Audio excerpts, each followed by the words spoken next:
கர்த்தருடைய பரிசுத்த நாமத்திற்கு ஸ்தோத்திரம். இன்னைக்கு நம்ம கொலேசியர் 4வது அதிகாரம் 14வது வசனத்தை தியானிக்க இருக்கிறோம். கொலேசியர் 4:14 ஜெபத்தோடு இந்த செய்திக்குள்ளே கடந்து செல்லும். உன்னத தேவனே என் இயேசு ராஜனே உம்மோடு இணைந்திட என் உள்ளம் ஏங்குதையா, உம்மோடு இணைந்திட என் உள்ளம் ஏங்குதையா. தேனிலும் இனிமையே தெவிட்டாத அமுதமே, தேனிலும் இனிமையே தெவிட்டாத அமுதமே, தேடியம் கிடைக்காத வாப்பாற்ற செல்வமே, நான் தேடியம் கிடைக்காத வாப்பாற்ற செல்வமே. இரவெல்லாம் பகலெல்லாம் இதயம் உமக்காக துடிக்குதையா, நினைவெல்லாம் பேச்செல்லாம் நிசரே உமவற்றித்தானே ஐயா. மறுரூபமாக்கிடும் மகிமையின் மேகமே, மறுரூபமாக்கிடும் மகிமையின் மேகமே, வமுக சாயலை உருவாக்கும் தெய்வமே, வமுக சாயலை உருவாக்கும் தெய்வமே. பேரின்ப கடலிலே ஓய்வின்றி மூழ்கனாம், பேரின்ப நதியிலே ஓய்வின்றி மூழ்கனாம், துதித்து மகிழனாம் தூயோனாய் வாழனாம், உம்மை துதித்து மகிழனாம் தூயோனாய் வாழனாம். கொடியாக படரனாம் வந்தன் நேசமே, கொடியாக படரனாம் வந்தன் நேசமே, மடி மீது தவளனாம் மலலை குழந்தை நான், மடி மீது தவளனாம் மலலை குழந்தை நான். இரவெல்லாம் பகலெல்லாம் இதயம் உமக்காக துடிக்குதையா, நினைவெல்லாம் பேச்செல்லாம் நேசரே உமை பற்றித்தானே ஐயா. ஐயா உம் நிழலிலே ஆனந்த பரவசம், ஐயா உம் நிழலிலே ஆனந்த பரவசம், அளவிலா பேரின்பம் ஆரோக்கியம் அதிசயம், அளவிலா பேரின்பம் ஆரோக்கியம் அதிசயம். இயேசுவின் நாமத்தினாலே ஜெபங்கள் பிதாவே, ஆமென். கர்த்தருடைய பரிசுத்த நாமத்திற்கு ஸ்தோத்திரம். பாலசுந்தரி பிரைஸ் லார்ட், எங்க சம்மந்தி அம்மா ஜெயந்தி அக்கா பிரைஸ் லார்ட், ஜானகி அம்மாள் praise Lord, Mariyal praise Lord, Arokya Raj praise Lord, Selvi teacher praise Lord, Kavitha sister praise Lord. சரி, இன்னைக்கு எனக்கு ரொம்ப பிடிச்ச ஒரு சப்ஜெக்ட் 4வது அதிகாரம் 14வது வசனம். பிரியமான வைத்தியனாக லூக்காவும், டாக்டர் லூக்கா எங்களுடைய தொழில் சம்பந்தப்பட்டவர், தேமாவும் உங்களுக்கு வாழ்த்து சொல்லும். ஆப்போசிட்டான 2 கேரக்டர் நம்ம பார்க்கிறோம். லூக்கா ஆண்டோருக்காக வர அக்கியமாக கடைசி வரை நின்றவர், தேமா பாதிலே விட்டுட்டு போயிட்டார். முதல்ல ஃபர்ஸ்ட் குறிப்பு எழுதிக்கலாம். நம்பர் 1, கொலேசியர் 4வது அதிகாரம் 11வது வசனம் என்ன சொல்லுதுன்னா, இந்த லூக்கா ஒரு புறஜாதியார், யூதன் கிடையாது. வாசிப்போமா? யூஸ்து எனப்பட்ட இயேசு வாழ்த்துதல் சொல்லுகிறான், விருத்த சேதனம் உள்ளவர்களிலே இவர்கள் மாத்திரம் தேடு. இவர்கள் மாத்திரம்னா த யூஸ்து, மற்றவர்களாம் புறஜாதியார். சரி, அதை குறிப்பு முதல்ல எடுத்துக்கிறீங்க. 2வது, இவர் கடைசி வர கூட இருந்தார், பாதிலே விட்டுட்டு போகல. 2 தீமோத்தேயு 4வது அதிகாரம் 11வது வசனம். லூக்கா மாத்திரம் என்னோட கூட இருக்கிறான். லூக்கா மாத்திரம், மற்றவங்களாம் விட்டுட்டு போயிடுறாங்க. ஆனா இந்த மார்க் விட்டுட்டு போயிட்டாரு. மார்க் எனப்பட்ட லூக்கா, சரி மார்க் எனப்பட்ட யோவான், ஆனா இவர் கடைசி வரை கூட இருந்தார். பிலமோன் 24வது வசனத்துல, என் உடன் வேலைக்காரனாகிய மார்க்கு, அரிஸ்தாத்தல், தோமா, லூக்காவும் உங்களுக்கு வாழ்த்து சொல்கிறார். அப்போ பிலோமோன் நிருபம் எழுதும் போதுன்னா பிலோமோன்ல பவுலுடைய ஆழமான அன்பை ருசிச்ச லூக்கா இவர். இப்ப இந்த லூக்கா யார்ங்கிறத நம்ம பார்க்க இருக்கிறோம். இவர் ரெண்டு புஸ்தகத்தை எழுதுகிறார். நீங்க 2 புஸ்தகத்தை நீங்க கையில வச்சுக்கிட போறீங்க, அப்பதான் உங்களுக்கு புரியும். ஒன்று அப்போஸ்தலர் எடுத்துக்கோங்க, 1வது அதிகாரம் 1வது வசனத்துல ஒரு மார்க்கரை வச்சுக்கோங்க.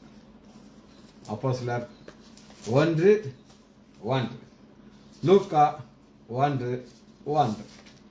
ரெண்டையும் நீங்க கம்பேர் பண்ணி பார்த்தா தான் இதை பத்தி உங்களுக்கு புரியும். முதல்ல லூக்கா. ஃபர்ஸ்ட் நான் உங்களுக்கு சொல்லிடுறேன். தியோபிலுவே ஒன்று இருக்கு. கனம் பொருந்திய. இவர் ஒரு பெரிய கோடீஸ்வரன். இந்த தியோபிலுவேக்கு என்ன ஒரு ஆசை அப்படின்னு கேட்டீங்கன்னா, ஆண்டவராகி இயேசு கிறிஸ்து மரித்தார், உயிர் தெழுந்தார், சபை ஆரம்பிச்சிருச்சு, அநேக அற்புதங்கள் நடந்து கொண்டிருக்கு. இந்த நேரத்தில் அநேகர் இயேசு குறித்து கதை எழுத ஆரம்பிச்சாங்க. கட்டுக்கதைகள் அவங்களுக்கு இஷ்டத்துக்கு எழுதுவாங்க. என் மனைவி சொல்லிக்கிட்டு இருக்காங்க, அவள் இந்த யூடியூப்ல பார்க்கக்கூடாத கன்றாயத்தெல்லாம் பார்ப்பான். அதில் இயேசு கிறிஸ்துடைய ரகசிய வாழ்க்கைன்னு சொல்லி அந்த 12 வயதுலேருந்து 30 வயது உள்ள வாழ்க்கையில் அவர் என்ன செய்தார்னு சொல்லி யூடியூப்ல போட்டிருக்காங்க. பொய்யா சொல்லியிருக்காங்க. அவர் காஷ்மீருக்கு வந்தாராம். அவர் மாங்க் புத்த பிட்சுகளோட கூட வாழ்ந்தாராம். அங்கிருந்து அவருக்கு இந்த ஞானம் வந்துச்சான். நான் சொன்னேன், இதெல்லாம் கேட்காதம்மா, தப்பு அப்படின்னு சொல்லி. எப்படி இந்த மாதிரி கட்டுக்கதைகள் வருகிறதோ அது மாதிரி நிறைய எழுத ஆரம்பிச்சிட்டாங்க. இப்போ அந்த தீர்ப்புலவே லூக்காட்ட ஒரு ரிக்வெஸ்ட் பண்ணுகிறார்.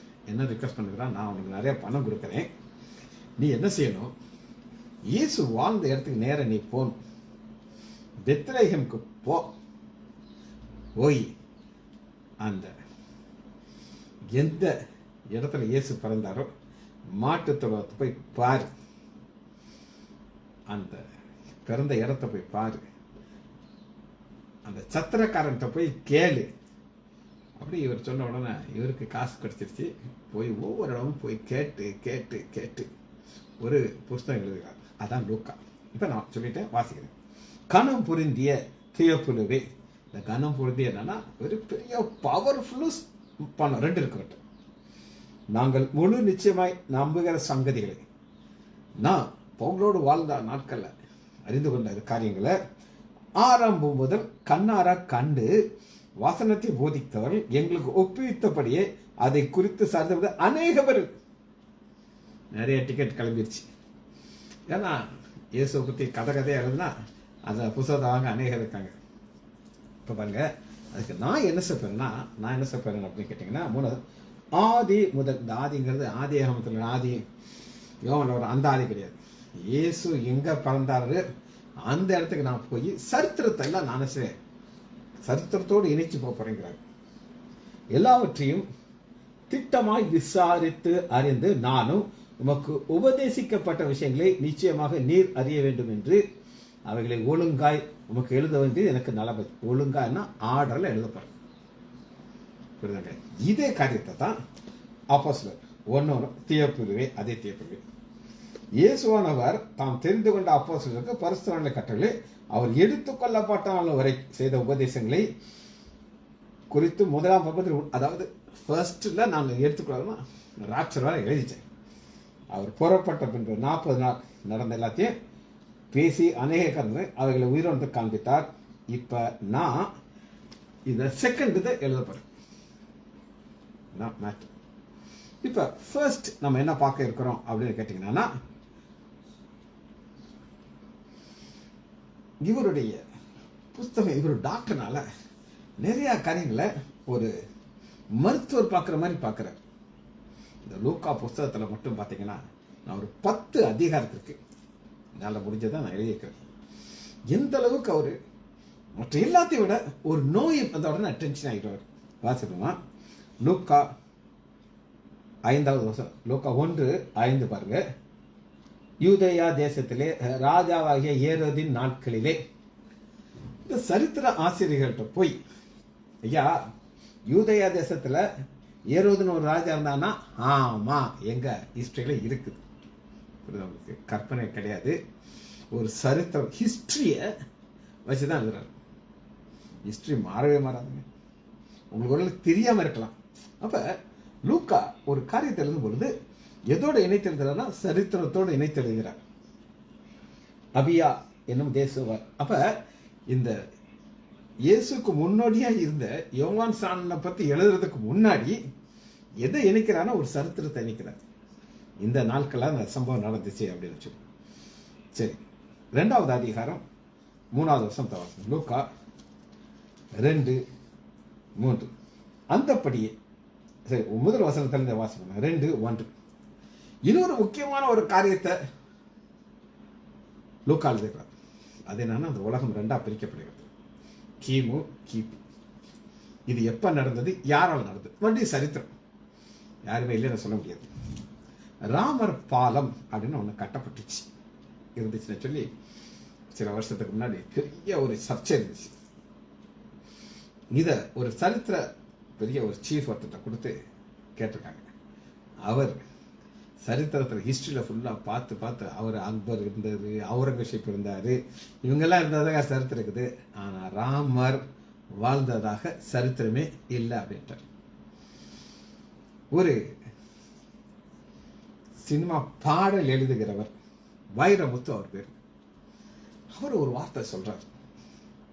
ராமர் ஒரு மனிதனா ஒரு கடவுளா அப்படின்னு நீங்க ஒரு முடிவுக்கு வாங்க அப்படின்னு சொன்னார். என்ன சொல்றாருன்னா, அவர் ஒரு மனிதனா இருந்தார்னா அவருக்கு கோயில் தேவையில்லை. அவர் ஒரு அவதாரமா இருந்தார்னா அவர் இந்த உலகத்துல எங்க இருந்தாலும் போது அதை கண்டுபிடிங்க அப்படின்னாரு. மக்களுக்கெல்லாம் அவர் மேல பயங்கர கோபம் வந்துருச்சு. ஆனா இங்க அப்படி கிடையாது.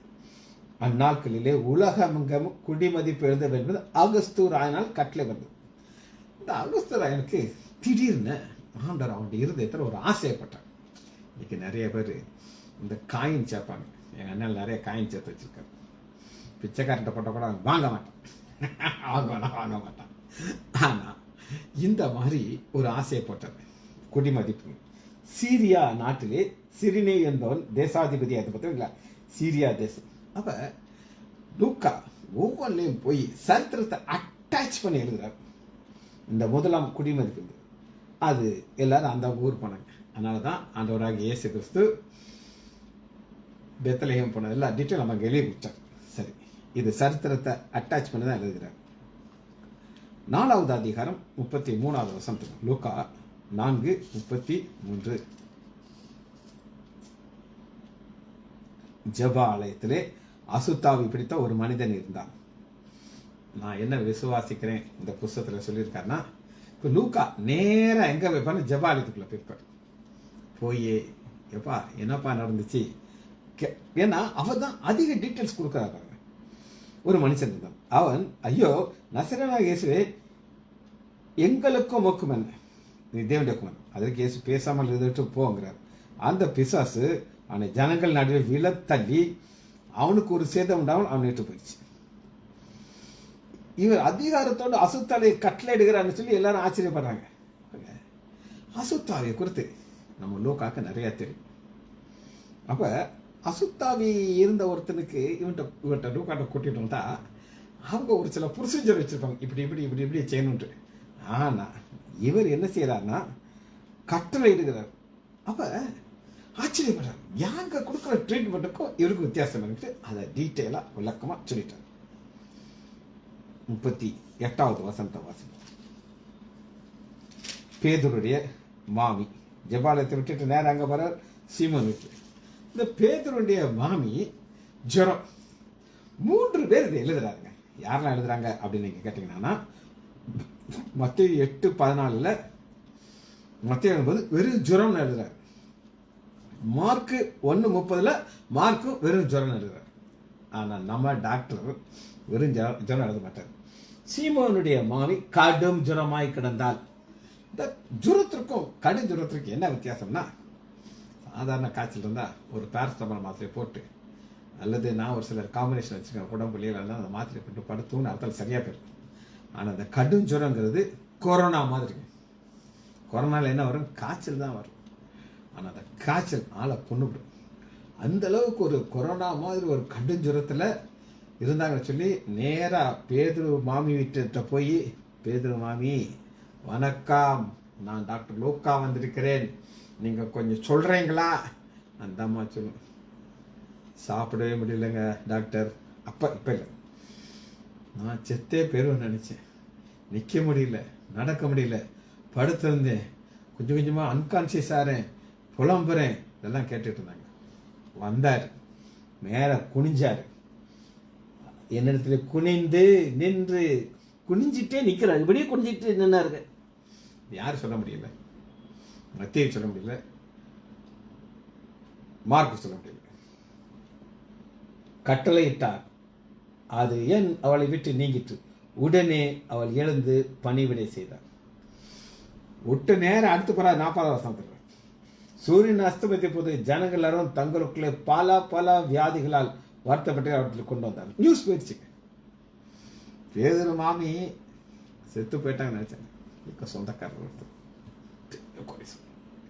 ஆனா மனைவிக்கும் பிள்ளைக்கும் சம்பந்தமே கிடையாது, அவங்கெல்லாம் நேசிக்கவே மாட்டாங்க. அவங்க ஒரு ஹாஸ்பிட்டலில் அட்மிட் ஆயிருந்தாங்க. சண்டை போட்டு என் மாப்பிள்ளையை நான் கூட்டிகிட்டு போகிறேன். அவங்க சொன்னாங்க 2 நாள் வெயிட், நான் 2 நாள் பாஸ் பே கொடு, நான் எங்கே கேள்வி போடுறேன். இவரை வீட்டுக்கு கொண்டு வரதுக்கு முன்னாடி ஃப்ரீஸ் பாக்ஸ் ரெடியாக இருக்கு. செத்து போயிடுவார், நாங்கள் எதை வச்சுருக்கோம், பாக்ஸ் ரெடியாக வச்சுருக்கோம். 2 நாள் ஆகுது, 3 நாள் ஆகுது, அதுக்கு வாடகை மட்டும் கொடுத்துட்ருக்காங்க. திரும்ப மறுபடியும் ஆஸ்திரி கூட்டு போனாங்க. இது அன்பே இல்லாத ஒரு உலகம். ஆனால் இயேசு பேதுருடைய மாமிக்கு சுகத்தை கொடுத்தாரு, எல்லாரும் வந்துட்டாங்க. புறப்பட்டு அவர்கள் ஒருவர் தம்முடைய கைகை வைத்து அவர்கள் சொத்தமா அங்கே போய் கேட்டாங்க, ஏங்க என்னங்க பண்ணாங்க? மேலே கையை வச்சாரு, சுகம் கிடைச்சது. அத்தனை பேரையும் கூப்பிட்டு விசாரிச்சு அழகா புத்தகத்தை எழுதி போட்டார். சரி, 5வது அதிகாரம் 12வது வசனம். பின்பு அவர் ஒரு பட்டணத்தில் இருக்கையிலே குஷ்டரோகம் நேர்ந்த ஒரு மனுஷன் இயேசுவை கண்டு முகம் குப்புற விழுந்து, ஆண்டவரே உமக்கு சுத்தமானால் என்னை சுத்தமாக்குமால் ஆகும் என்று. அவர் தமது கையை நீட்டி அவனை தொட்டு, எனக்கு சுத்தம் நீட்டி தொட்டாரு. ஏன்னா அந்த குஷ்டரோகிட்ட போய் கேட்டிருப்பாரு, எப்பா என்னப்பா பண்ணினாரு? ஐயா, நான் ஒரு குஷ்டரோகி, என்னை யாரும் தொடமாட்டாங்க, ஆனால் இந்த இயேசு கிறிஸ்துங்கிற ஒரு தேவகுமாரன் என்னை தொட்டாரு, எனக்கு சுகத்தை கொடுத்துட்டாரு. சரி, 19வது வசனம். திமிர்வாதக்காரன்.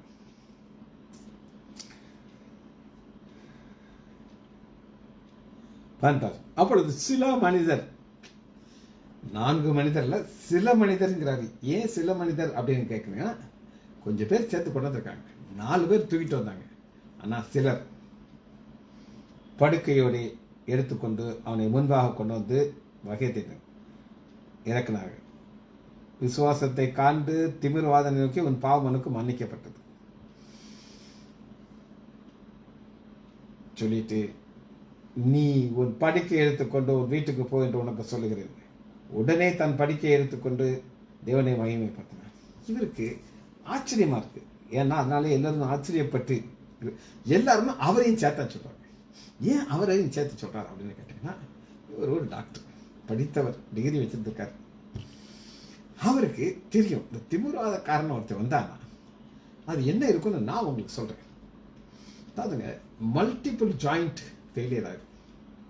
உங்களால் நிற்க முடியாது, நடக்க முடியாது, படுத்த மானியே இருப்பாங்க. இப்போ எங்கள் ஹாஸ்பிட்டலில் ஒரு லேடி டாக்டர் முழங்கால் வலி, அது நடந்து 4 வருஷமாக இருக்காங்க. ஒரு பையன் தான் கூட வந்து கவனிச்சிக்கிட்டு இருக்காங்க. அந்த அம்மாட்ட சொன்னேன், உங்களுக்கு நடக்கணும்னு ஆசை இருக்கா?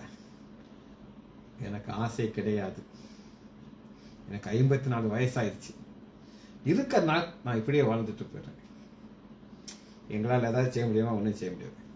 இதுதான் திமிர்வாதக்காரர். திமிரில் இருப்பாங்க, கொஞ்சம் கூட ஒத்து வர மாட்டாங்க. ஆனால் அதே நேரத்தில் ஒரு பேஷண்ட் மதுரை ஜிஹெச்சில் ஒரு 3 சர்ஜரி பண்ணி நிற்க முடியல, நடக்க முடியல. என்கிட்ட வந்தார். நான் கேட்டேன், உங்களுக்கு நடக்கணும்னு ஆசையாக இருக்கா? ஆசையா சார்? எனக்கு அப்படி ஒரு ஆசை இருக்குது சார். நீங்கள் சொல்கிறதெல்லாம் நான் செய்கிறேன் சார். முடியுதோ முடியலையோ நான் செய்வேன் சார். நீங்கள் சொல்லுங்கள் சார், நான் செய்கிறேன். ஒரு 4 பாட்டில் பிளட்டு போட்டோம். இந்த ஆப்ரேஷன் பண்ணுறதுலாம் சாணம் வடிஞ்சிக்கிட்டே இருந்துச்சு. 6 பாட்டில் 7 பாட்டில் போட்டு இன்றைக்கி இருந்தாலும் வேலை பார்க்குறாங்க. ஃபஸ்ட்டு கொஸ்டின் அதை கேட்பேன், நடக்க ஆசையாக இருக்கா? அதுபோல் இந்த ஆண்டவர் ஆசையாக இருக்கலாம் கேட்க மாட்டேங்கிறாரு. ஆச்சரியப்படுறாங்க. இத்தனை பாட்டு செஞ்சதுக்கப்புறம் அந்த ஆளை நாங்கள் வேலைக்கு அனுப்புறோம். ஆண்டவர் அப்படி சொன்னார், நடந்தார். இதுதான் ஒரு வித்தியாசம். திமிர்வாதக்காரன். 31வது வசனம். இங்கே தான் ஒரு கீ வார்த்தையை லுக்கா எழுதியிருக்கிறார். எங்களை மாதிரி ஒரு சில டாக்டருக்கு பெரிய பிரயோஜனம். பாவிகளோடு போஜனம் பண்ணுறதுக்கு இயேசு அவர்கள் புரிந்து பிணியாளிகளுக்கு வைத்தியர் தேவையில்லாமல் சுகமல்லவர்களுக்கு தேவையில்லை. ஒரு நடந்த சம்பவத்தை சொல்கிறேன். ஒரு 10 அல்லது ஒரு 12 வருஷம் இருக்கும். இந்த தி பெந்தேகோஸ்த், சிலன் பெந்தேகோஸ்த் இல்லை, ஒரு வாலிப பெண், அதுக்கு டைரியா அப்படியே வெயிட் குறைஞ்சிக்கிட்டே போகிறான். அவளை என்கிட்ட கொண்டு வந்தாங்க. எதுக்கு கொண்டு வந்தாங்கன்னு எனக்கு தெரியாது. ஏன்னா அவன் மருந்து சாப்பிட மாட்டான். ஒருவேளை நான் கன்வின்ஸ் பண்ணி சாப்பிட வைப்பேன் நினச்சாங்க. நான் கேட்டேன், பாப்பா நான் பைபிளை படிச்சிருக்கேன், அட்டை டு அட்டை நான் பைபிள் வாசிச்சிருக்கேன், போதிச்சிருக்கேன், எங்கேயாவது மருந்து சாப்பிட்றது பாவம்னு பைபிள் இருக்கா அப்படின்னு நான் கேட்டேன். ஒரே ஒரு வார்த்தை சொல்கிறேன், டாக்டர் லூக்கா ஒரு டாக்டர் அப்படின்னு எனக்கு தெரியும். அப்படின்னா என்ன அர்த்தம்னா, நீ என்கிட்ட பேசாத, எனக்கு தெரியும் லூக்கா ஒரு டாக்டர்னு சொல்லி. சில நாட்கள் அந்த பொண்ணு மறிச்சிட்டான். மருந்து சாப்பிடக்கூடாதுன்னு அவங்க பாஸ்டர்ஸ் எல்லாம் சொல்லி சாப்பிடாம அவ்வளோ பிரெயின் வாஷ் பண்ணி, நாங்கள் ஒன்றும் கடவுள் கிடையாது. இந்த ஸ்டேஜில் ஒரு பொண்ணு எங்கள்கிட்ட வந்தால் 2 பாட்டில் குளுக்கோஸ் போட்டு சில ஆன்டி பாக்டீரியல் கொடுத்தானா அந்த பொண்ணு படிச்சிருப்பான். ஆனால் அவன் எவ்வளோ திமிரா சொல்கிறான்னா, லூக்கா ஒரு டாக்டர்னு எனக்கு தெரியும். ஆனால் அந்த லூக்கா என்ன சொல்லுகிறாரு அப்படின்னு கேட்டிங்கன்னா, ஆண்டவர் சொல்கிறாரு, பிணியாளிகளுக்கு வைத்தியம் தேவை, சுகமல்லவர்களுக்கு தேவையில்லை. இதுதான் ஆண்டவர் எங்களை தப்பிக்க வச்ச ஒரு வார்த்தை. சரி, லூக்கா 6வது அதிகாரம் 6வது வசனத்துக்குள்ள வருவோம். 6:6. வேறொரு ஓய்வு நாளிலே அவர் ஜெப ஆலயத்துக்கு பிரவேசித்து உபதேசித்தார். அங்கே சூம்பின வலது கையுடைய ஒரு மனுஷன் இருந்தார். வலது கைன்னு சொல்லி ஸ்பெசிஃபிக்காக சொல்றார். ஏன்னா அங்கே போய் அவனை போய் பார்த்து, எந்த கையப்பா, ஏன் வலது கையா, சரி வலது கையை எழுதிட்டார், நோட் சொல்லிக்கிட்டார். இப்பொழுது வேத பாட்டில் பரிசர்கள் இயேசுவை குற்றப்படுகிறது, ஓய்வு நாளில் சுஸ்தமாக நோக்கமாக இருந்தார்கள். அவருடைய சிந்தைகளை அவர் அறிந்து சூம்பின கையுள்ள மனுஷனை நோக்கி, நீ எழுந்து நடுவிலே நில்லு. அப்போ கால் நல்லா இருக்கு. திமுகவாதக்காரன்னு தூக்கிட்டு வந்தாங்க. இவனுக்கு கால் நல்லா இருக்கு, கை மட்டும் சூம்பி போயிடுச்சு. எழுந்து நடுவிலே நெல். அவன் எழுந்து நின்றான். அப்பொழுது இயேசு அவளை நோக்கி, நான் உங்களிடத்தில் சொல்கிறேன், ஓய்வு நாளில் தீமை செய்த எது பார்த்தாங்க. மனுஷனுக்கு உன் கையை நீட்டி என்றார். அப்படியே அவன் தன் கையை நீட்டினான். உடனே அவன் கை மறு கை போல் சுத்தமாச்சு. அப்போ ரைட்டுக்கு லெஃப்ட்டுக்கு வித்தியாசம் தெரியாம தான் அவன் சரிக்கிட்டோம். பாருங்க, மறு கை. இப்போ எங்கள்கிட்ட ஒரு பேஷண்ட் வந்தா நாங்கள் மெஷர் பண்ணோம், இந்த கால் சைஸ் என்ன, இந்த கால் சைஸ் என்ன, எவ்வளோ தூரத்துக்கு அந்த சென்டிமீட்டர் சைஸ் சூம்பி இருக்குன்னு சொல்லி டேப் வச்சு மெஷர் பண்ணுவோம். ஆனால் அங்கே சொல்கிறாரு, சூம்பின கைன்னு எல்லாரும் ஒத்துக்கிறாங்க, ஆனால் மெஷர்மெண்ட் தேவையில்லை, ரெண்டும் ஒரே சைஸ்க்கு வந்துச்சு. அப்போ இவர் ஒரு டாக்டர்னால அந்த அளவுக்கு க்ளோஸாக வாட்ச் பண்ணுறாரு. 6:18 லூக்கா 6:18. அசுத்த ஆவிகளால் பாதிக்கப்பட்டவர்கள் வந்து ஆரோக்கியம் அடைந்தார்கள். அடுத்து பாருங்க, அவரிடத்திலே வல்லமை புறப்பட்டு எல்லோரையும் குணமாக்கப்பட்டிருந்தாலே, அவரிடத்திலிருந்து வல்லமை புறப்பட்டு. இப்போ டாக்டர் பார்க்குறாரு, எப்படியா அவருக்கு வல்லமை புறப்படுங்க. இந்த வல்லமை டாக்டர்கிட்ட கிடையாது. டாக்டர் மருந்து எழுதுவாங்க, கொடுப்பாங்க, ஒருவேளை நல்லாயிரும், நல்லாயிடும், நான் தான் சுகத்தை கொடுத்துருவாங்க, சரியாகவே ரெஃபர் பண்ணிடுவாங்க. ஆனால் இவர்கிட்ட அப்படி பாருங்க, திரளான ஜனங்கள் இருந்தார்கள். அவருடைய உபதேசத்தை கேட்கும்படி தங்கள் வியாதிகள் கொண்டு ஆண்டவர் எப்பவுமே இரண்டையும் கம்பைன் பண்ணிடுவாங்க. ஸ்டேஷனுக்கு அதான் சொல்லுவாங்க, உபதேசம் பிளஸ் ஹீலிங் இணைந்து போகும். அசுத்தாவிகள் பாதிக்கப்பட்டவர்கள் வந்து ஆரோக்கியம் அடைந்தார்கள். அவரிடத்திலிருந்து வல்லமை புறப்பட்டு எல்லாரும் அவரை தொடும்படி தேற்றார்கள். 6:19. 6:39 பார்ப்போம். 6:39. பின்பும் அவர் ஒரு ஓமை அவர்களுக்கு சொன்னார். அந்த ஓமையில குருடருக்கு வழிகாட்ட முடியுமா? J.M. ஸ்டாலின் ஒருத்தர் இருக்கார். காணும். நீ காலையில் வாக்கிங்கில் அவரை பார்த்துட்டேன். ஆனால் இங்கே இல்லை அவர். அந்த ஜேஎம் ஸ்டாலின் பஸ் டிரைவர் எப்போ என்ன பேசணும் அந்த பஸ்ஸை கரெக்ட் பண்ணி தான் சொல்கிறார். அவர் சொல்கிறாரு, டாக்டர் நீங்களும் நானும் பஸ்ஸில் இந்த லாஸ்ட் படிக்கட்டில் உட்காந்துக்கிட்டு இருக்கோம். நம்ம உழுந்தா நரகம் தான், என்ன நம்ம மட்டும் ஒரே லெவலில் இருக்குன்னு என்கிட்ட சொன்னார். அப்போ அவர் எதை சொன்னாலும் எதை வச்சு சொல்லுவார்னா பஸ்ஸை வச்சு சொல்லுவார். ஆனால் இங்கே நம்ம பார்க்குற லூக்கா எதை சொன்னால் குருடன்னு காட்ட முடியும். அவருக்கு குருடனை தான் அவருக்கு ஓமையாக சொல்கிறார். 7வது அதிகாரம் 2வது லூக்கா 7:2 நூற்றுக்கு அதிபதியான ஒருவன் பிரியமான வேலைக்காரன் வியாதிப்பட்டு மரணாசன். அப்ப 4வது வசனம், இவன் கருத்தாய் தயவு இருக்க நம்முடைய ஜனத்துக்காக ஒரு ஜபாலயத்தை ரெக்கமெண்டேஷனுக்கு ஆள் வந்துட்டாங்க. அப்ப ஆண்டவர் சொல்றாரு, வீட்டுக்கு வர நான் பார்த்தனால ஒரு வார்த்தை மாத்திரம் சொல்லும். ஒரு வார்த்தை. இவர் யார் அப்படின்னு கேட்டீங்கன்னா ஒரு பவர்ஃபுல் மேன். வார்த்தை தான் வரும். ஒருத்தர் கீழே வானா வருவான், போனா போவான். அந்த அளவு பவர் ஏன் வார்த்தைக்கு இருக்கு. நீங்க ஒரு வார்த்தையை சொல்லுங்க. ஏசு சொல்றாரு, அந்த வார்த்தையை சொன்ன உடனே அதே டைம் அவன் சரியா போச்சு. 7வது அதிகாரம் அடுத்து வரணும். நெக்ஸ்ட் அடுத்து வரணும். உடனே வியாதி முடிஞ்சிச்சா நான் வருது. இவர் ஒரு டாக்டர்னால லூக்கால எவ்வளவு மெடிக்கல் சம்பந்தப்பட்டதா அட்டாச் பண்ணி வச்சிருக்காங்க பாருங்க. அதுக்கெல்லாம் நான் வாசிருக்கேன். அல்ல எடுத்து எழுதுறது கிடையாது. எடுத்து எழுதும்போது தான் இவ்வளவு இருக்குன்னு சொல்லி. ரைட். மரித்த வாலிபனை சுகத்தை கொடுத்தார். 16 எல்லாரும் பயமடைந்து மகா தீர்க்க எல்லாரும் பயமடைந்து இவர் நினைக்கிறாரு, நாங்களும் எத்தனையோ பேர் சரிவு இருக்கு இல்லைன்னா நாங்கள் சொல்ல முடியாது. ஒரு வேளை பயம் வராது. திட்டுவான், பீஸை பார்த்து திட்டுவான். ஆனால் இவனுக்கெல்லாம் பயம் வந்துருச்சு. சரி, 8வது அதிகாரம் 2வது வசனத்தில் பாருங்க.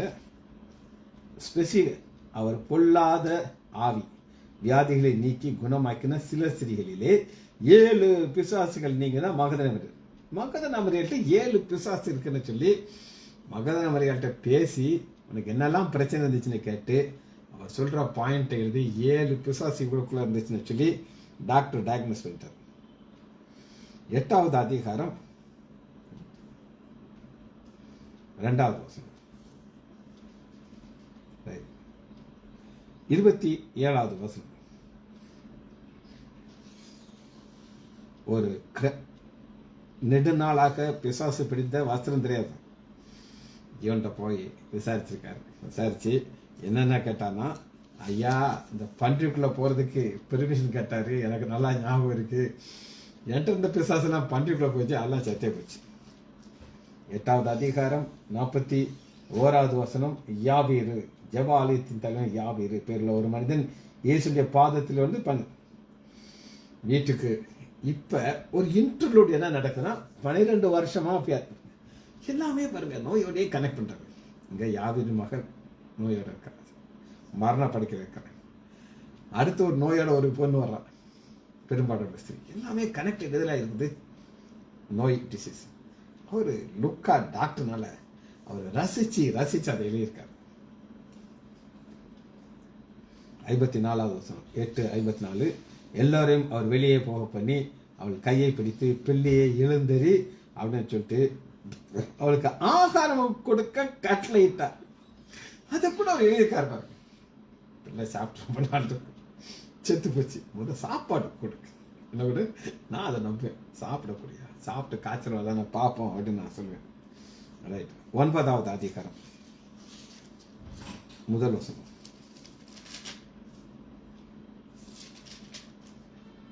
பன்னிரண்டு சீசல வரவழைக்கிறாரு.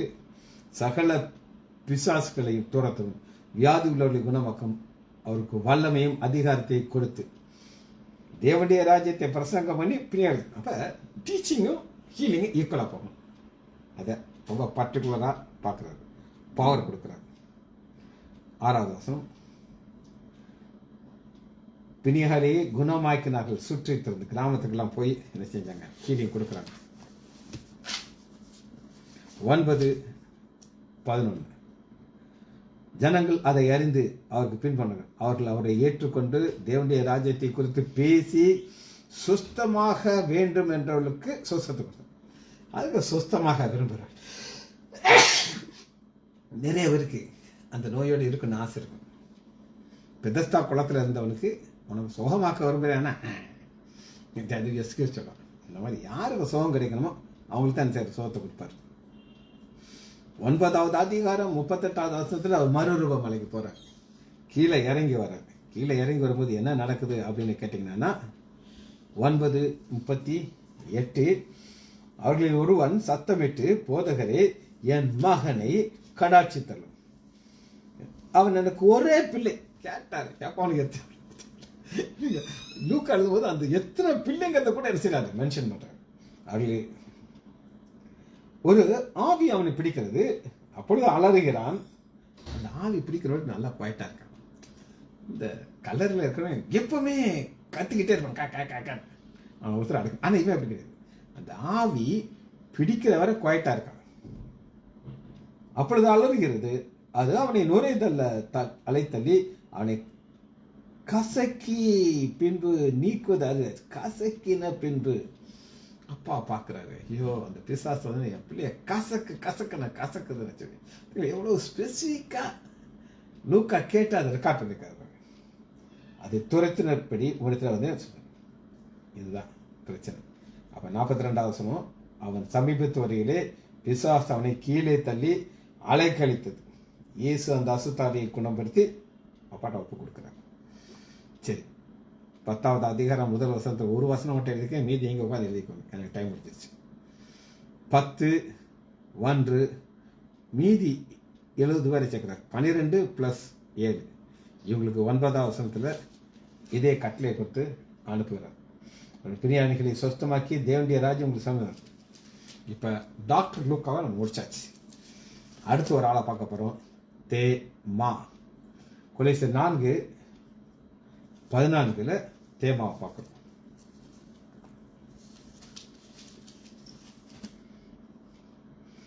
பிரியமான வைத்தியனாகிய லூக்காவும் தேமா உங்களுக்கு வாழ்த்துதல் சொல்லுகிறார். இந்த வாழ்த்துதல் சொன்ன தேமா பின்வாங்கி போயிட்டார்.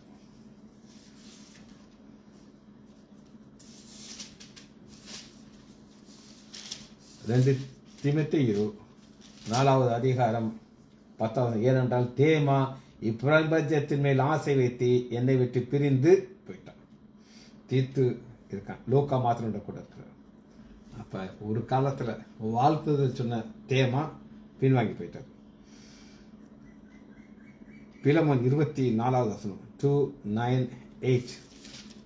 பிலமோன் 24 பாருங்க. தேமா லூக்கா உங்களுக்கு வாழ்த்துதல் சொல்லுங்க. அப்ப 2 ஆப்போசிட் கேரக்டர் அவையான எழுதி வச்சுக்கிறார். பவுல் கூட இருந்தாங்க, 2 பேரும் கூட இருந்தாங்க. ஒருத்தர் விட்டுட்டு போயிட்டாங்க, ஒருத்தர் ஆண்டவரோட கூட இருக்கிறாங்க. காரணம் என்னங்கிறது மட்டும் காமிச்சு அதை படிக்க போயிடும். 1 தீமோத்தேயு ரீசன் என்ன? 1 தீமோத்தேயு 1வது அதிகாரம் 20வது வசனம். இம்மனும் அலெக்சாந்தரும் அப்படிப்பட்டவர்கள். சேம் சாத்தானுக்கு ஒப்பு கொடுத்தேன். 10வது வசனம். இந்த நல் மனசாட்சியாகிய சிலர் தள்ளிவிட்டு விசுவாசமைய கப்பலை சேர்த்தார். விசுவாசம் போயிடுச்சுன்னா பின்மாற்றத்துக்கு போயிடும். ஜெபிச்சு முடிப்போமா? மகா இரக்கமும் கருவேமல பிதாவே, துதிக்கிறோம் ஐயா. டாக்டர் லூக்காவுடைய மெடிக்கல் கண்கள்னாலே பார்த்து எழுதின ஒவ்வொரு காரியத்தையும் ஆவியானவர்களுக்கு தந்ததுக்காக நன்றி ராஜா. ஒரு பெரிய டாக்டர் ஒரு ஊழியத்தை செய்ததுக்காக நன்றி ராஜா. இம்மற்றும் உதவி எபினேசர் எங்களை காத்து வழி நடத்துவதற்காக நன்றி. பிள்ளைகள் ஒவ்வொருவரையும் என் ஆண்டவராகிய இயேசு கிறிஸ்துவின் நாமத்தினாலே ஆசீர்வதிக்கிறேன். இயேசுவின் நாமத்தினால் ஜெபங்கள் பிதாவே. ஆமேன், ஆமேன், ஆமேன்.